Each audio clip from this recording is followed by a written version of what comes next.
The rain had already been falling for hours when my last delivery came in.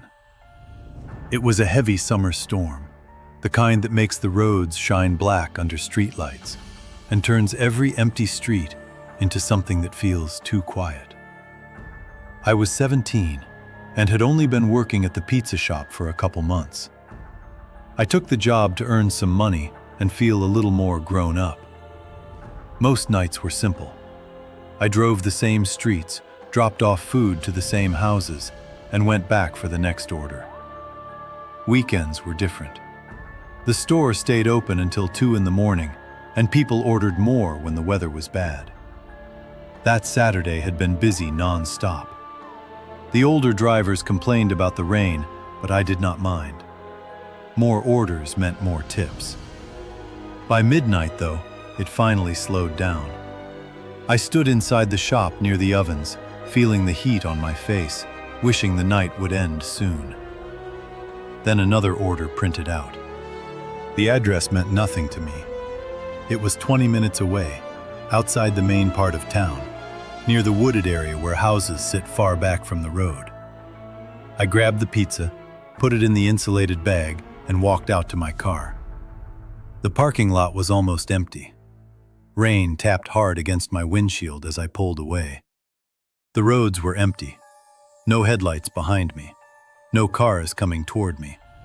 Just rain and trees and the sound of my tires moving through water. I usually liked that feeling. It felt peaceful. That night, it felt different. I could not explain why. Maybe it was just the storm. The GPS led me down a narrow road lined with tall trees. Their branches bent in the wind. After a few minutes, I saw the driveway. It was long and curved, gravel and mud mixed together. I drove slowly down it. The house came into view through the rain. It was large and old. Not a single light was on inside. I told myself that was normal.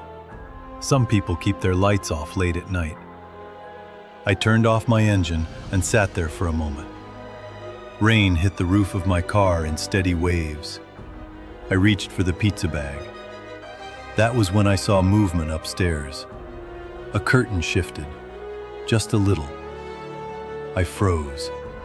I stared at the dark window, trying to see a face, but the inside was black. I could not see anyone clearly. Still, I knew someone had been there. I felt it. I stepped out of the car anyway. The rain soaked into my jacket almost instantly. I walked toward the porch, holding the pizza close to keep it dry. My shoes made soft sounds on the wet wood steps. Then I saw it. Another pizza box was sitting near the front door. It was not from our store. The logo on the box belonged to another pizza place across town. The cardboard looked damp and slightly bent from the rain. It had been there long enough to soak up moisture. I stopped walking.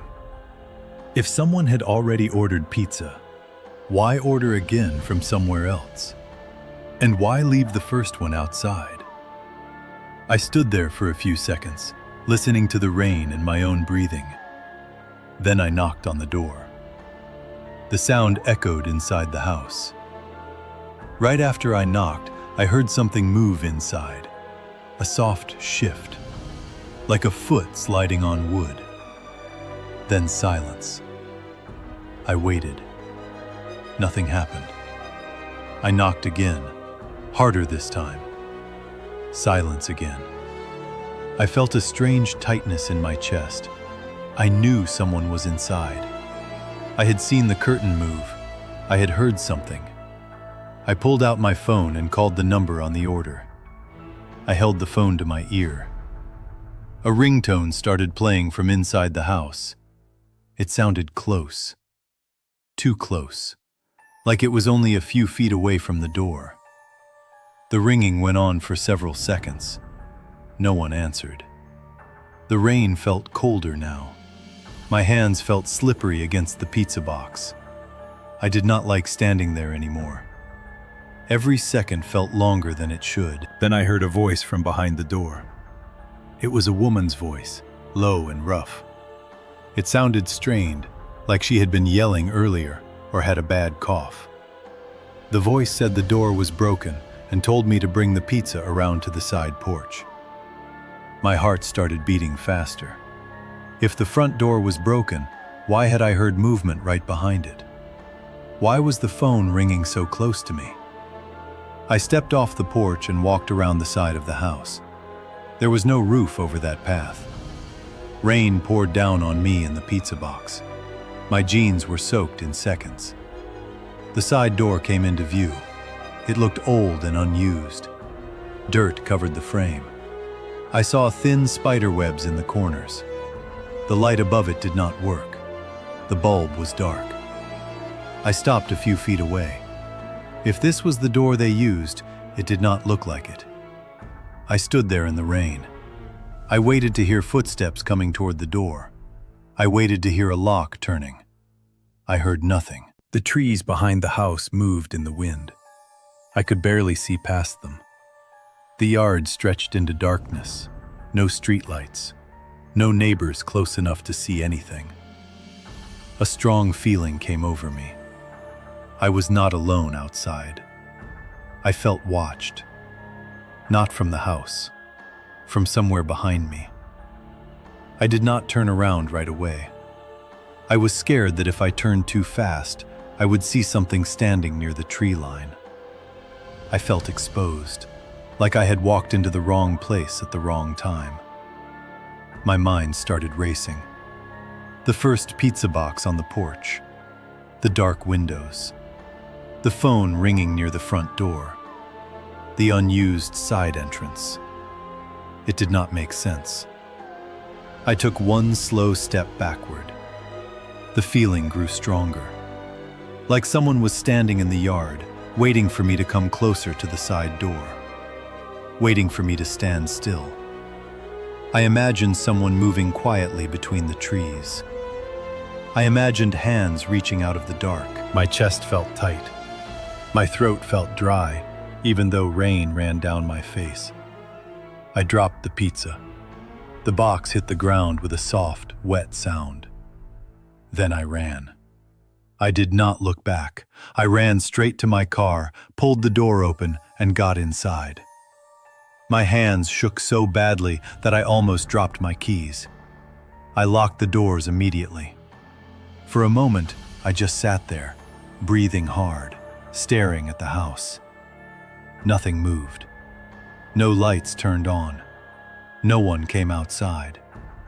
That scared me more. If I had been overreacting, someone would have come out asking what was wrong. But the house stayed silent, dark, still. I backed up fast and drove down the driveway. My tires slipped slightly in the mud. I did not slow down until I reached the main road. During the drive back, my thoughts would not settle. I kept thinking about the other pizza box.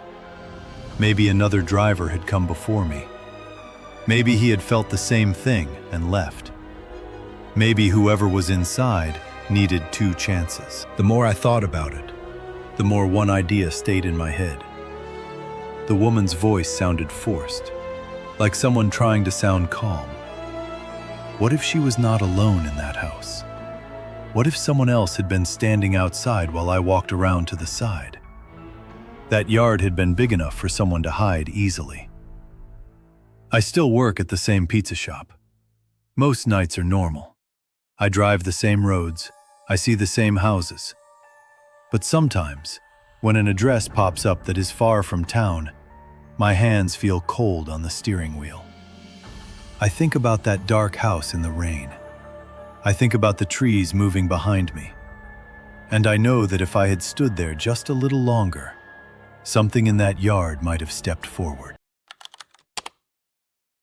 The storm started just after midnight, right when my shift should have been ending. I was alone in the ranger cabin, deep inside a large forest in the United States. The park was not very popular, even though it was huge and full of thick trees and long trails. Most nights were quiet. That was why only a few of us worked there. I was in my mid-20s and had been a ranger for 3 years. I liked the job because it made me feel useful. I cleaned campsites, checked trails, and sometimes helped lost hikers. That evening, I had spent hours at a remote campground about 2 miles from the cabin. No tents were set up. No cars were parked nearby. I had been completely alone out there. By the time I got back to the cabin, the sky had turned dark gray. Rain began to fall hard against the roof. I made coffee and sat at the wooden desk, writing notes about the trail conditions. The wind pushed against the walls, making the small building creak. Around 1 in the morning, the radio crackled. Another ranger asked if I had seen anyone at the campground earlier. I said no. I had not seen a single person. There was a long pause on the radio before he spoke again. He told me the station had received a satellite SOS ping from somewhere along that same trail. There was no message attached to it, just a signal. He said it could be an accident. Sometimes hikers press the emergency button without meaning to. But the location matched the area I had just come from. I was the closest ranger. I put on my raincoat, grabbed my headlamp and flashlight, and stepped outside. The rain soaked through everything almost immediately. The ATV would not work in weather like this, so I had to walk. The trail was harder to see than usual. Mud covered parts of it. Water ran in small streams across the path. Even with my light, the forest looked like a wall of black shapes moving in the wind. It took me about 45 minutes to reach the area where the signal had come from. I called out that I was a park ranger and asked if anyone needed help. My voice felt small compared to the storm. That was when my flashlight passed over a figure standing just off the trail. I almost lost my balance. A man stood there about 10 feet away. He was soaked from head to toe. His hair hung down in wet strands around his face. He wore no backpack, no rain jacket, no visible gear. He did not move. I told him I was there to help. I asked if he had sent the SOS signal. He stared at me but said nothing. His face looked pale. His eyes looked empty, like he was not fully aware of where he was. I felt uneasy. If he had sent the signal, where was the device? Those satellite messengers are bright and easy to spot. I did not see anything clipped to his clothes or in his hands. I told him my cabin was a short distance away and that we could get him warm. I gestured toward the trail. Without warning, he turned and ran into the trees. He disappeared in seconds. I stood there in shock. The rain hit my face so hard it stung. I grabbed my radio and told the other ranger what had happened. We both fell quiet for a moment. I had to decide whether to follow him into the forest or stay on the trail. While we were talking, another SOS ping came through. It was about a quarter mile deeper into the woods. In the same direction the man had run. My stomach tightened. I told myself he might be confused or scared. Maybe he did need help. Maybe he thought I was someone else. I did not want to ignore a real emergency. So I stepped off the trail and walked into the forest. The ground was uneven and slick. Branches scratched against my raincoat. Every shadow looked like something waiting to move. I kept shining my flashlight around, trying to see him. After a few minutes, my light caught something on the ground. A small orange device. I walked closer. It was a satellite messenger. The emergency light was blinking faintly. I looked around. No one was there. I felt exposed standing over that device. The rain had slowed slightly, but the wind still moved through the trees in long, low sounds. I bent down slightly, trying to see if it was damaged. That was when I heard footsteps. Fast, to my right. I swung my flashlight toward the sound. The man was running straight at me. Not like someone asking for help. Not like someone relieved to see rescue. He was charging at me. I jumped back just in time. He lunged forward and slipped in the mud, falling hard near my feet. For 1 second I stood frozen, trying to understand what was happening. He started pushing himself up. Our eyes met. There was something wrong in them. They did not look afraid. They did not look confused. They looked cold and focused, like he had been waiting for that moment. I did not wait to see what he would do next. I ran. I ran harder than I ever had before. My boots slid in the mud. I nearly fell twice. I kept my flashlight aimed forward and did not look back. I told the other ranger through my radio that I believed the situation was a trap. The trail felt endless. Every sound behind me made my heart pound harder. I expected to feel hands grab my jacket at any second. But I kept running until the cabin lights came into view through the rain. I got inside and locked the door. I stood there shaking, listening for footsteps outside. The storm covered most sounds, but I still felt like someone could be standing just beyond the walls. Another ranger arrived about 10 minutes later. Law enforcement came after that. Because of the weather and the darkness, they decided to wait until morning to search the area. When daylight came, they found the satellite messenger exactly where I had seen it. The man was gone. No footprints remained clear enough to follow. No gear was found. No missing person report matched the description. What bothers me most is that the man did not look like a prepared hiker. He had no pack, no supplies. That device alone costs a lot of money. It did not make sense for him to carry only that. I kept working there for another year. No more SOS pings came from that trail. No one reported being attacked. No one claimed the device. But I never felt the same in the forest after that night. Before, the woods felt quiet and peaceful. After that, every shift felt heavy. Every shadow felt like it was hiding someone who was watching and waiting. I left the job almost exactly 1 year later. Sometimes I still wake up thinking about the way he ran at me. I think about how easily I could have fallen in the mud. I think about how alone I was out there. I know I was close to something terrible. And the forest still stands there, silent, like it never happened. The trip started in a small town in Maine. I packed fast and left without much planning. There were family problems in the Midwest, and I felt pulled to go. Flying would have been easier, but I wanted the long drive. I thought the empty miles would clear my head. By the second day, I was behind schedule. Gas stops took longer than expected. Meals stretched out. I rested more than I meant to, so I decided to push farther into the night. The landscape changed as I drove west. The trees thinned. The towns grew farther apart.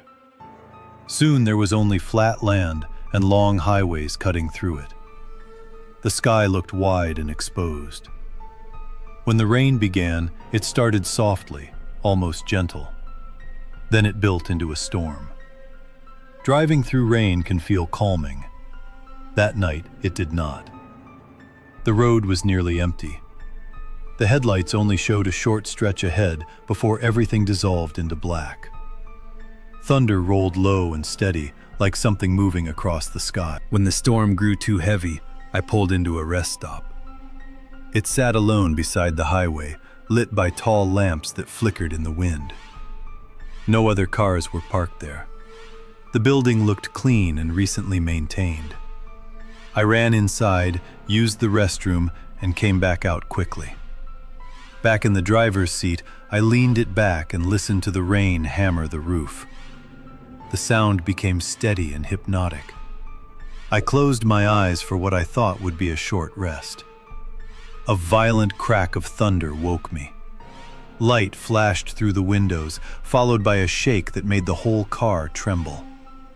My ears rang. For a second, I did not know where I was.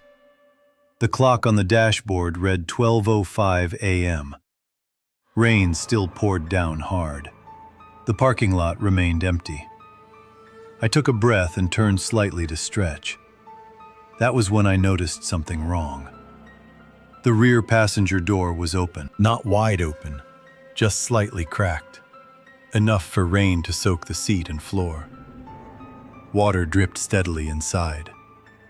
The fabric looked dark and heavy from being wet. My heart started beating fast. I stared at the door, trying to make sense of it.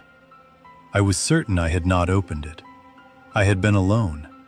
I had not heard anyone near the car. I stepped out quickly and shut the door. Cold rain soaked through my shirt in seconds. I scanned the lot. The lamps flickered. The highway hummed in the distance.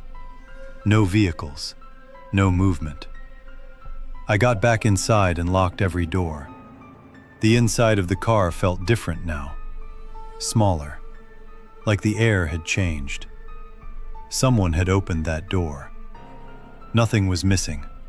My bags were still in place. The glove box was closed. The center console untouched. It did not look like a theft. It felt worse than that. It felt like someone had opened the door quietly, looked inside, and left. I did not stay to think longer. I started the engine and drove back onto the highway. The storm still raged, but I did not care. I needed distance from that place. For 20 minutes, I drove without seeing another car. My thoughts kept circling. If someone had approached while I was asleep, they would have had time to do anything. The fact that they only opened the door unsettled me more than if something had been stolen. Eventually, I saw the dim outline of a gas station off the highway. It looked closed. All the lights were off. The building was dark and silent. I pulled in anyway. Rain blurred everything outside the windshield. My headlights reflected off puddles and glass. I locked the doors again and sat still, watching the storm. There was no phone signal, no music, only the sound of water hitting metal and glass. After some time, I glanced to my right. A black car sat a few spaces away. It had not been there before. The windows were tinted. The headlights were off. I did not remember seeing it pull in. I had been staring at the rain the whole time. My chest tightened. Maybe it had arrived quietly. Maybe I had simply missed it. I kept watching. The car did not move. A sharp, metallic sound broke the silence behind me. The rear passenger door handle shifted. I turned fast. A shadow stood beside the window. The figure stepped back when I looked directly at it. The face was hidden by darkness and rain. My mind raced. The same door. The same door that had been opened at the rest stop. I looked toward the black car again. I could not see inside it. The shadow moved out of view, slipping behind my vehicle. Then I felt it. A dull thud against the back of my car. Another one. Not loud enough to attract attention, just steady impacts. Testing. Pushing. I fumbled for the headlights, trying to flood the area with light. Rain scattered the beams. I could not see anyone clearly, only movement in the blur. The thuds grew sharper. Metallic scraping followed. Something dragged against the trunk. In that moment, fear turned clear and sharp. I shifted the car into drive and pressed the gas. As I pulled away, I caught a glimpse of a figure near the back bumper, stepping aside quickly. The black car remained parked. It did not chase me. I did not slow down. For nearly 2 hours, I drove without stopping. My hands shook on the steering wheel. I kept checking the mirrors, expecting headlights to appear behind me. None did. When I finally reached a small town, I pulled into a well-lit area near a police station. My legs felt weak as I stepped out. Under the bright lights, I walked around to the back of the car. The trunk had deep scratches across it. Thin lines cut into the paint. Near the lock, there were clear pry marks. The metal was bent slightly upward, like someone had tried to force it open with a blade or tool. I stared at the damage for a long time. If the person had wanted to rob me, they could have done it at the rest stop while I slept. The door had been open. I had been unaware. Instead, they returned. They followed. And they tried again. The thought that stays with me is not about what was in the trunk. It is about why the door had been opened the first time. Why it was left cracked. Almost like an invitation. Or a test. I continued the road trip after reporting it, but the drive never felt the same. Every rest stop looked wrong. Every parked car seemed suspicious. Even now, when I stop at night, I check the back seat more than once. Flat roads and open land are supposed to feel freeing. But sometimes, the emptiness only means there are no witnesses.